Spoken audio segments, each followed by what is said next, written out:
Nação Celeste, e aí meu povo, bora para mais um conteúdo aqui no nosso canal Cruzeiro Nostalgia. Sextou, mas daquele jeito maroto, com muitas informações para vocês a partir de agora. Tá aí, Nação Celeste, bora para mais um conteúdo por aqui, né? Bora para o nosso terceiro vídeo. Já teve inclusive conteúdo sobre a chegada do Gerson a BH, a Toca 2. Se você não viu, clica aí na aba vídeos para você acompanhar, tá? Já teve um vídeo anterior sobre as últimas informações, as primeiras no caso, né, dessa sexta. Essa chegada do Gerson, recepcionado nos braços dos cruzeirenses e as suas primeiras palavras como jogador do Maior de Minas, tá? Para esse vídeo, no primeiro link da descrição, é só clicar que você será direcionado. Por aqui eu peço de maneira humilde o seu like, deixa o seu joinha, meta de 500 likes, se inscreva, comente e também compartilhe aqui o nosso conteúdo. Vamos lá, nação, bora atualizar a parcial de ingressos, porque o Cruzeiro atualizou. Por aqui também a gente te atualiza 25 mil torcedores esperados por hora para o confronto contra o Pouso Alegre, estreia do Cruzeiro na temporada, estreia do Cruzeiro no Mineiro. Acredito que vai ficar um público entre 30 a 35 mil cruzeirenses. O Gerson já é figura carimbada para essa partida, tá? Então se você puder ir, faça aquele esforço e se puder, seja sócio do Maior de Minas. Próxima informação é justamente sobre o Gerson, Nação Celeste. Bora falar um pouquinho sobre esses bastidores da chegada do Coringa ao Cruzeiro, e tem algo que foi apurado pelo Bruno Andrade da ESPN que eu achei simplesmente sensacional, né? É aquilo, nação.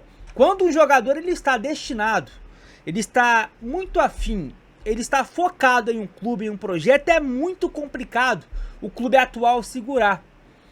E olha, né, que o Zenit é um time muito difícil de negociar. Mas o interesse do Gerson de ir ao Cruzeiro, de ir pro Cruzeiro, fez total diferença, né? Segundo a apuração do jornalista, o Gerson desembarcou no Brasil em dezembro, já decidido a não retornar para a Rússia.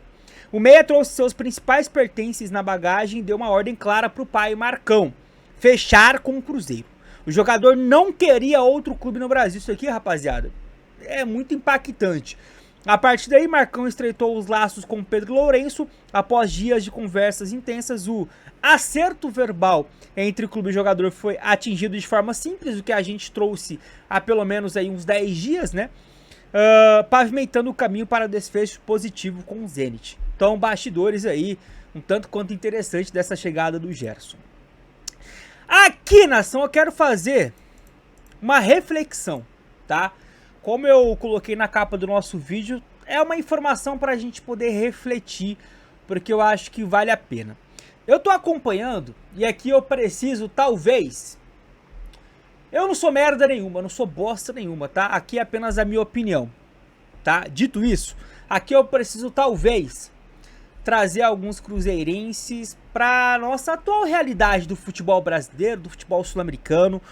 Porque muita gente coloca agora, com a chegada do Gerson, o Cruzeiro como o favorito a tudo. Favorito para ganhar Brasileiro, para ganhar Libertadores, Copa do Brasil, e ninguém segura. Só que o buraco, rapaziada, ele é muito mais embaixo, tá?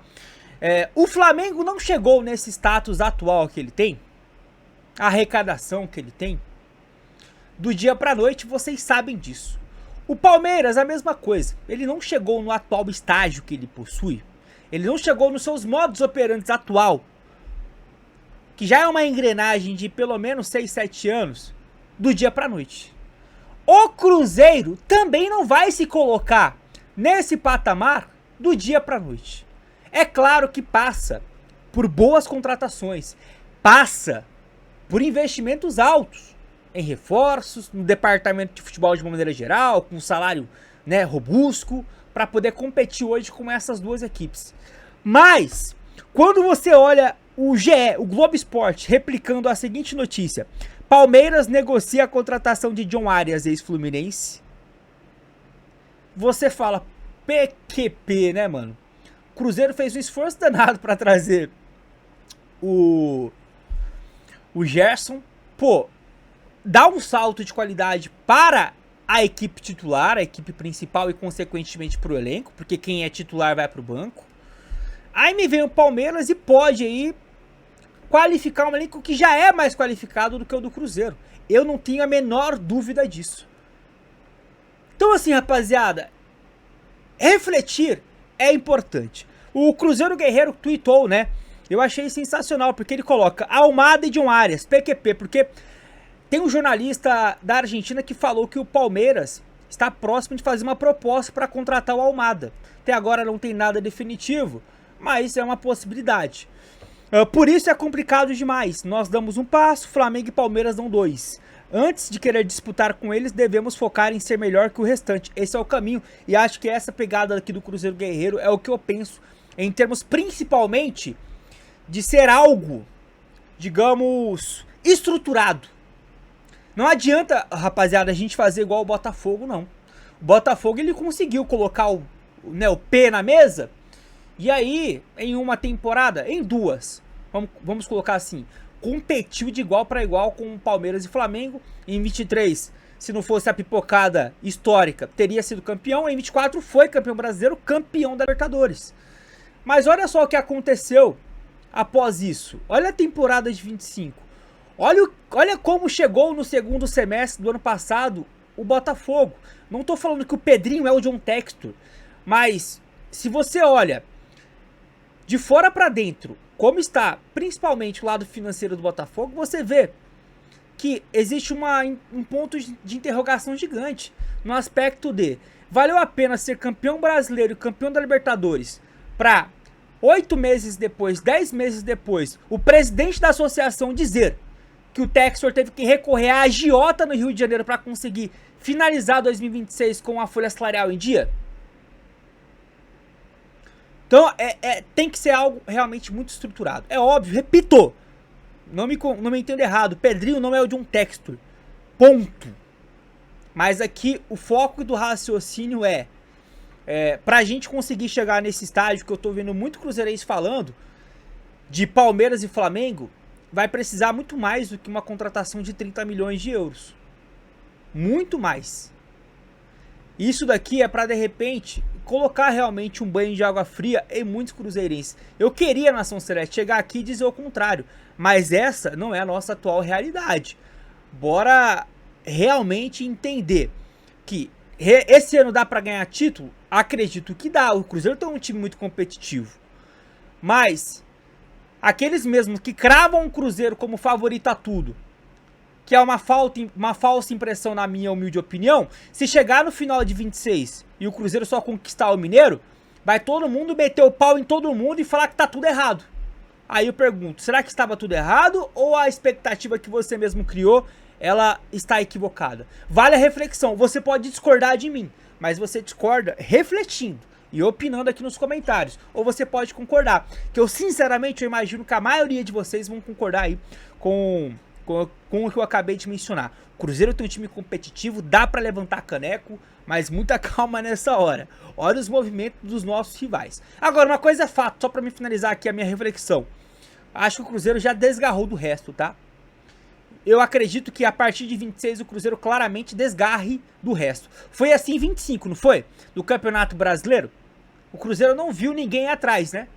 Assim como o Palmeiras e Flamengo, por óbvio. Acredito, aí sim, que pro resto, Atlético Mineiro, Fluminense, São Paulo, Grêmio, Inter, o Cruzeiro deu uma boa desgarrada. Vamos lá, nação. Próxima info, bora falar de uma provável fake news do seu Vene Casagrande. Mais uma, Vene. Você já tomou umas invertidas bem feias nesses últimos dias, né? Porque você tá com o Cruzeiro muito na sua boca, muito aí nos seus dedinhos pra poder teclar sobre Caio Jorge, até mesmo sobre Gerson, enfim. Olha a notícia que ele replicou na Nação Celeste. Preste atenção nisso aqui, isso aqui pra mim é um absurdo, tá? Caio Jorge renovará com o Cruzeiro. Beleza. Mas o Flamengo recebeu a informação que a multa rescisória do atacante para o mercado nacional vai diminuir a partir de dezembro de 26. Ou seja, a multa, segundo ele falou, será de 30 milhões de euros. Justamente o valor que o Flamengo topou pagar pelo jogador nesta semana. Aí ele traz ali uma informação que não é somente dele, é também de um jornalista lá do Rio de Janeiro. E ele replicou isso aqui como verdade verdadeira, né? Isso aqui não faz sentido, Vene. Tu é mais inteligente que isso. Isso aqui é fake news, meu irmão. Qual é a lógica do Cruzeiro? Renovar o contrato com o jogador e diminuir a multa. Tu é inocente? Tu nasceu ontem, Vene Casagrande. Qual é a lógica do Cruzeiro? A multa do Caio Jorge, pra quem não tá ligado, antes desse novo contrato, ela era de 100 milhões de euros. O Pedrinho tava pedindo 50 milhões, que era 50% da multa. Mas a multa era de 100 milhões de euros. Qual o sentido do Cruzeiro diminuir em 70% o valor da multa, aumentando 2 anos de contrato e aumentando o salário? A não ser que o Caio Jorge ele aceitasse diminuir o salário dele, aí você pode diminuir a multa, aí de repente faz um certo sentido. Mas isso aqui não faz. Aí o nosso Dan Abreu, jornalista mineiro da TV Band Minas, ele conversou com 2 fontes sobre esse assunto e ambas afirmaram a mesma coisa pra ele, tá? Dan Abreu, ex-GE também, né? A multa do Caio Jorge com o novo contrato não é 30 milhões de euros, como o VD replicou. O jogador assinou novo vínculo com a Raposa por mais 4 anos e com grande valorização salarial. Rapaziada, não tem como essa multa ser nem abaixo de 50 milhões de euros. Não tem nem como. Porque o Cruzeiro aumentou o salário do cara. Zero sentido. O Vene foi, como diria o professor, moleque nessa, tá? Você opina. E aí, nação, só pra finalizar esse assunto de Caio Jorge, porque o Mauro César hoje, na S1 Live, né, que é um canal no YouTube que tem alguns jornalistas flamenguistas, ele falou o seguinte, tá? Sobre o Caio Jorge, sobre o Flamengo. O Flamengo entende, segundo o Mauro, que um atacante de 30 milhões de euros no futebol do exterior, lá na Europa, por exemplo, custaria no total cerca de 35 milhões de euros. Por conta de comissões, impostos e por aí vai. Então o cara, ele custaria 5 milhões a mais. Seria aí cerca de 15, 20% a mais do valor para comprar do clube, né? No caso do Carrascal, e tem um exemplo, né? O Flamengo pagou 12, né? Pro Dinamo de Moscou, mas o custo total saiu 16 milhões, 4 milhões a mais. Também por isso, além do interesse técnico, o Flamengo insiste tanto no Caio Jorge. Mas, irmão, vai ter que, se quiser, soltar a carta, tá? Porque nesse chororô de 30 milhões, provavelmente, o Pedrinho não vai ceder. Agora, Nação Celeste, mercadão da bola aqui, 2 informações de 2 jogadores estrangeiros, tá? Eu estou aqui, ó, no perfil do jornalista Juan Pablo Acunha, que crava que o Cruzeiro está de olho em uma das promessas do futebol argentino. Jogador novo, de 17 anos, que pertence ao São Lourenço. Trata-se do Ojeda, assim, acho que é assim que fala. O elenco do Cruzeiro, no caso o Cruzeiro, renovou seu interesse em Oriel Ojeda, assim como fizeram em janeiro do ano passado. São Lourenço ainda não recebeu nenhuma oferta formal. Então, segundo o jornalista, já é um interesse antigo do Cruzeiro, que na época só procurou para ver como estava a situação do jogador. Não teve proposta. E aí a intenção do São Lourenço no caso do Cruzeiro, tá? É de adquirir 50% do jogador de 17 anos, mas por hora não tem nada de muito concreto. Foi apenas essa fonte que noticiou. Por isso que nem na capa está, beleza? E pra finalizar aqui, agora sim um pouco mais sério a coisa, porque o Augusto César, jornalista da ESPN Argentina, ele trabalha também na TIC Sports, no TIC Sports. Segundo esse jornalista, o Cruzeiro está disputando com o Atlético Mineiro a contratação do meia Alan Lescano, de 24 anos, destaque do Argentino Júnior. Lembra que assim que ontem de manhã a gente cravou o sim da contratação do Gerson, o pessoal da ESPN, Bruno Andrade e André Hernan, disse que o Cruzeiro atacaria agora um meia atacante jovem para ser uma espécie de sombra para o Matheus Pereira? Essa informação bate com isso. O jogador tem contrato até dezembro de 29 e já despertou o interesse do Boca Juniors e tem 50% dos seus direitos ligados ao Gimnasia La Plata, além, acredito eu, né, do próprio Argentino Júnior. Cada um deve ter 50% dos direitos econômicos e, repito, seria uma disputa entre Cruzeiro e Atlético por esse meia. E aí, no caso, o Atlético já está de olho, tá? Pelo menos já é noticiado na mídia de Minas há pelo menos uns 7 dias, tá? A respeito do interesse no Alan Lescano. Essa do Cruzeiro é mais nova e só para enfatizar, Augusto César é o jornalista da ESPN da Argentina que crava que o Cruzeiro tem interesse no atleta. Bora aguardar, caso tenha aí algo, né, de mais concreto, você tenha certeza que a gente vai trazer pra você. Conhece? É um bom nome?